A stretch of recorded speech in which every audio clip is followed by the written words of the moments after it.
Smart 24, driving business.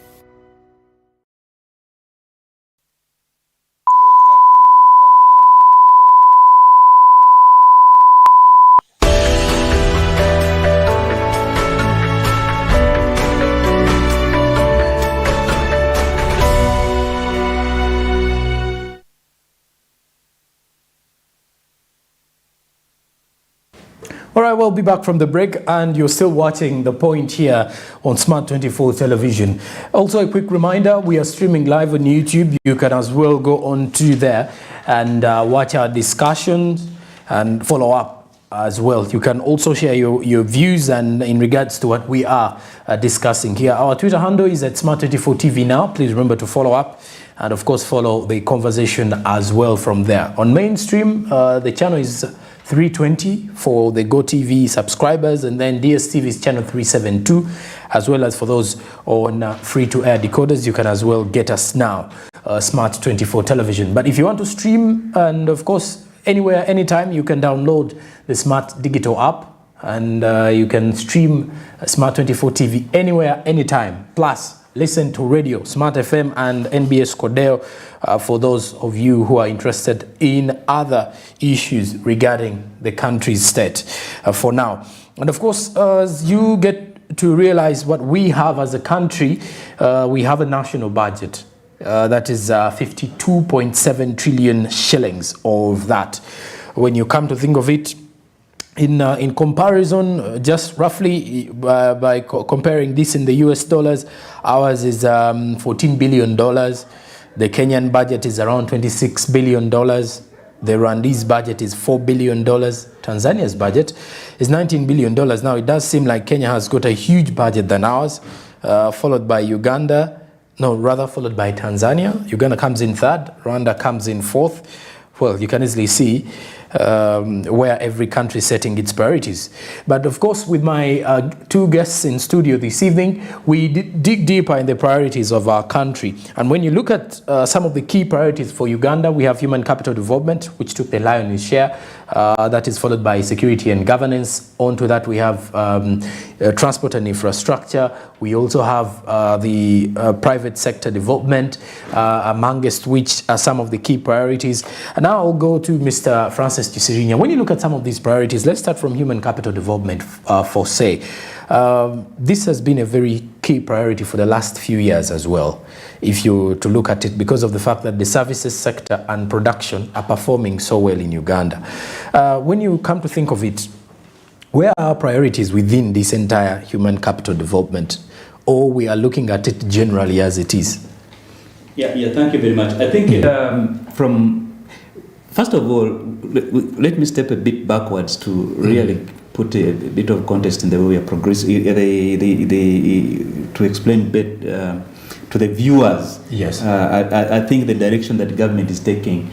Now, viewers, you recall that governments and individual business and also in our private lives as individuals, we set out by first identifying our goals, our vision.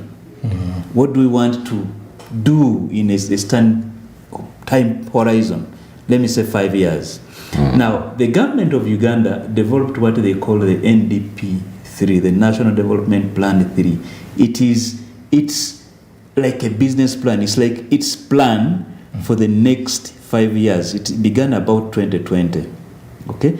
And in that business plan, call it development plan, it is aiming to uplifting the quality of life for Ugandans. Uplifting the quality of life for Ugandans. Now, every budget, which is now the plan you do for 1 year, a 12-month period, should be aiming to achieving that. But even for every year, you must have a very specific theme, something that you are focusing on that will take you to that area which we have talked about, that big goal of having better quality of life. Now, this year, the theme that the government is driving, given the situation and the circumstances that are there, it's talking about full monetization of Uganda's economy through commercial agriculture, industrialization, expanding and broadening services, digitalization, our digital transformation, and the market access. You can see most of the sectors or parts of our economy are actually captured here. So if everybody can almost reflect themselves through this, if you are a farmer, you can see that you are reflected in this theme. If you are somebody who they call the excluded 39%, people who don't work for money, now they are talking about full motorization, that even those will start earning something. So they can also see themselves in this budget. If you look at the people in industry, they can see themselves in here. If you see people who are in services, for instance, in financial services like banking, insurance, or in trade, of course, these are services. So these are also, or I'm a driver, taxi driver, or whatever sort of services that I offer, I can also reflect myself in this theme. Now, having done all of that, now the next thing is to see how are we going to actualize this by way of allocating resources to support very specific actions, priorities within the various areas. Okay. Now, you've mentioned the areas that money has been allocated to, and in fact, just you are very right, this year we are putting most of the money, 18% of our budget is being put in human capital development. Now, human capital development comprises all those, the person, the Ugandan that you want to see. You want to see a healthy Ugandan? You want to see an educated Ugandan? You would like to see a Ugandan who is skilled, who when they go to do work, they are actually productive. You want to see a creative Ugandan. You would like to see an energetic, sportsmanly Ugandan. Now, all of these things are captured within that human capital development. Now, the allocations that have been made in this program are allocations to support education. Okay. For instance, money that you require to take children for school, UPE, USE, to tertiary and higher education. That is where you are putting the money. Then next is health services. The investments that you are making to ensure that people live a healthy life, from control of diseases, to treatment or case management in case they fall sick. Yes. So the investments that are being made in this area, investments in a hospital, investments in medicines, paying the medical workers. This time, the budget allocated some money for the medical interns and the senior house officers. Just recently, there's been a big challenge where medical students graduate, but they can't go for their internship, their practical training in hospitals. And because they don't do it, they cannot be enrolled as medical personnel. Therefore, they cannot find work, they cannot. So now government has provided money to ensure that these medical interns, these medical staff graduates can do their internships, and then they are able to complete. Now, this goes with allocations that have been required to address medical allowances for most of the workers in the medical sector. But I've heard that as much as a substantial portion has been allocated, there is some amount that has not been allocated. I hope that they will now be able to look at it going forward, government and the medical personnel. But I think from a perspective of direction, I think we are pointing in the right direction. We also would like, especially the business community, and also we as people would like to be skilled, would like to know something. I would like to be, if I'm a trader, I really want to be empowered. I really want to feel like to have the skills to trade profitably. I wouldn't like to open my shop and then I'm not progressing. Exactly. So the investment that is needed to skill people, is here, so that people are better able to do their work well. If you employ people, you will be more than happy for them to do the work that you expect them to do, and they do it very well, and everybody is happy. You have the targets for production for the goods you want to make are met. You have less wastage. The quality is good. All those things. So the focus and the direction towards human capital development is a good strategy, and I'm very happy that it became what was number one in our budget. That is as far as the human capital development is concerned. Now, the next area where money was allocated is in governance and security. Governance and security, yes. Definitely, what we see in some of our neighbors in DR Congo, in Sudan, both Sudanese, the South and the Northern Sudan, yes. Somalia, really tell us that this is an area that we really have to be very concerned about, and to allocate resources to ensure we don't have challenges like, for instance, that are happening in those countries, because there's nothing you can do. You can't do human development if you are unstable. You can't do skilling if you are unstable. So investments are actually needed. The country still has so many risks in this area. We've just seen the challenges, the tragedy that befell our children in Ruviri something school, in Kasese. These are critical matters that where resources really have to be allocated. Very true. The question of governance, sharing power between executive, parliament, which is the legislative arm, and the judiciary.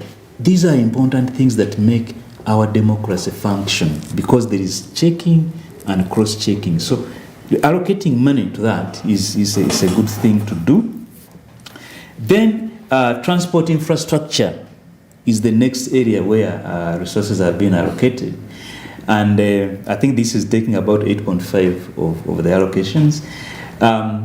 It's one of the elements that I can point to, maybe one or two, three of them, that are very critical and which Ugandans will really be happy about. One, let me start with the roads, the community roads, where the roads that go to our farms, the roads that go to the rural areas. So government has allocated 1 billion shillings per district to maintain roads. It has just been raining, most roads have become impassable. They have been, because of floods, they have been affected. So now that every local government or every district has a road unit, and there is 1 billion shillings that has been allocated.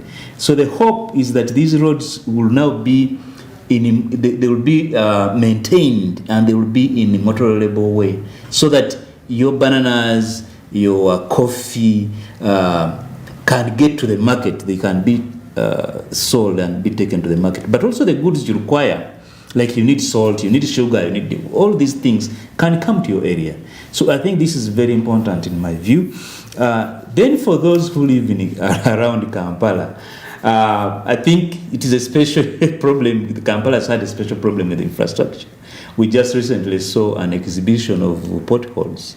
So it's not a good thing. It's not just an exhibition. It's really vehicles breaking down, service costs for owners of vehicles. Yes. It becomes really worse when it is even raining. And all those things. So an allocation of 2.2 trillion shillings has been made to ensure that Kampala and the greater metropolitan area, Mukono, Wakiso, so that we at least have a new facelift up. Yes, really. the potholes are covered. The roads that need sealing have been, tarmacking have been tarmacked, and there is signals within the city like traffic lights, so that we can have better flow of vehicles. Kampalans lose probably around 2 hours a day. Yes, in traffic jams. Yes, very true. Really, it's something that should not happen. That is limiting the production levels. It's limiting production. So allocation towards that, I think, we think it is a good thing. Now, the other good thing that we saw from that allocation is the allocation of around 535 billion shillings. Very specific to start on what we call the standard gauge levy. Ladies and gentlemen, why does this matter? If you look at the cost of any product that you have before you, whether it is a phone, whether it is a juice, whether it is a soda, a bar of soap, the cost of transport in that product is anywhere between 30 and 40%. It is very high. True. You know? Elsewhere, in competitive countries, that cost must be less than 10%. So you can see you pay possibly 20-30% more because we transport our goods using the most expensive means. It is roads. Roads, yes. You know? The trucks are very expensive to buy. And even the time. Two, they use diesel. Diesel is expensive. The time they use, to meet the different to markets. move, it is very expensive. So now, when you invest in standard gauge, it means you're going to move goods by rail. Move goods from Mombasa to Kampala, because now we want to start on our portion from Malaba to Kampala. That is what has been allocated. So we think from a direct, it's not going to be completed in 1 year. Very true. No. But at least we are going to start. Phase. So now when we start, we have now hope that this job will be finished maybe 4-5 years to come, and then we will start enjoying the benefits. So that is very important for us as private sector, as business community, that direction has been put towards those particular areas. Well, of course, when you come to think of it, it's it shows you that the priorities are really right and were spot on. Doctor, your take on these priorities and in relation to the mere fact that Ugandans want priorities that fit them directly, though at times it's not realistic. You get to realize that most of them we shall benefit from most of these ones indirectly and in the long run, because some don't just happen randomly, just like Mr. Francis Chisirini has mentioned, something to do with the standard gauge railway. But of course, in the long run, it will be saving us a lot. Doctor, when you come to think of our priorities here, key priorities in the next financial year, were we spot on? And do we have some others that we need to focus on, though? We were spot on, like my colleague Francis has just intimated. So you've heard of the saying that the strength of the wolf is in the pack, and the strength of the pack is in the wolf, which means that you need to focus on investing in building your human capital, because there is no nation on this planet which has developed without a skilled human resource base. Countries like Rwanda, let me say for example, or DRC, we are all in the same community, right? And Uganda, if you give a comparison, Rwanda is standing on what it envisaged in 2009, that our strength is in building the human capital. And they did just that. And they did just that. Today, you'll see that the journey it has taken is about 13 years, 14, about that. But it is reaping results. So a person who saw or went through the budget in 2009 of that country could be thinking, well, where do I lie in that? But probably, like we say, that there are short-term goals, mid-term, and long-term, and they have to be consistent. When we're starting this program today, you asked whether the budget is pro people. And I would say that yes, because it's not looking at just today, but it's also looking at the future. Because when you look at USE, the Universal Secondary Education, the UPE, then now it has reached a point whereby you have so many graduates from all these programs, and however many universities we have in this country, one, you have to refocus the courses at the university, who does it? The National Council of Higher Education, together with the university. To whom does the National Council of Higher Education get money? From the human capital pool. So you need to refocus the courses, but also skilling, because not everybody is going to go past primary school or secondary school. But what alternative skills? We could say vocational skills. You've heard of TVET, you've heard of VET, the business training and vocational education training. Yes. Yeah, so which is very crucial because it trains young people to be skilled in what is being built at that time for the economy to grow. For example, real estate. For example, roads.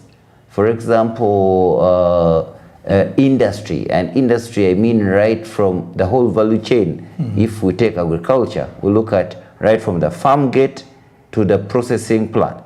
So all there, they can be absorbed. They need those skills, milling skills, you see? So my response to that is that 18% being allocated to human capital is really justified and in the right direction, because it is useless allocating the least to human capital and allocate other sectors when you don't have the people who are going to perform, which means you're going to bring in expatriates. What it takes to maintain one expatriate for a year, it's equivalent to what is paid to a Ugandan for 5 years. So you realize that rather invest now in your human capital to meet and match the standards of that expatriate. Okay. Then instead of importing The expatriates, which capital flight is going out, skill Ugandans and retain the money. Now, when we go to governance and security, when you train the human capital, they are going to be involved in activities which you need to secure. Because you're not trading only, let's say, in the country. Because the end result of whatever they are doing is going to be into trade, right?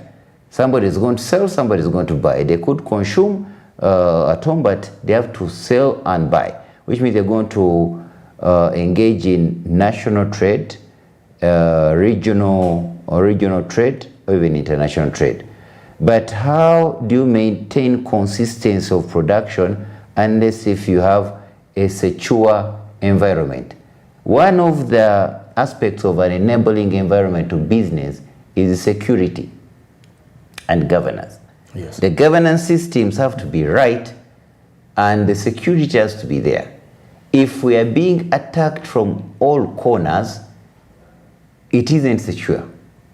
Even the human capital will not be productive because industries won't work, a lot will be destroyed. Already you see what's happening in Kasese, but even my brother talked about the far end in Ethiopia. One would ask that, who sent the Ugandan army to Ethiopia? That question has come to me multiple times. Who sent the Ugandan army to Sudan, southern Sudan? And I tell them that, do you just know the cost of maintaining 2.5 million refugees? When war breaks out in Sudan, in DRC, in all these countries, they're going to end up in Uganda. Because Uganda is centrally positioned, Ugandans are welcoming, Ugandans, they open their doors. It's the only nation in the world I know, other than Turkey, that opens its doors to refugees to just flow in. And at some point, Turkey even ceases to be, and Uganda stands out that you can work, start a business, be employed, but already the cost invested in you to settle is way higher than keeping peace in your country such that you stabilize and develop more of your country. Okay. Yes.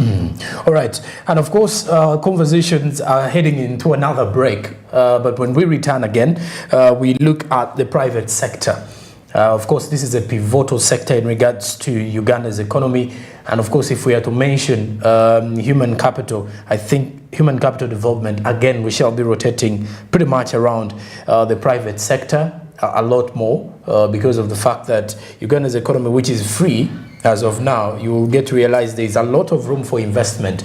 But then where are those untapped investment priorities that we need to also focus on in next financial year? And then also looking at the level at which the private sector is growing and what needs to be addressed as we head into the financial year 2023-2024. You are watching The Point here on Smart 24 Television, and we return with more discussions rotating around the budget priorities and Uganda's economy at large.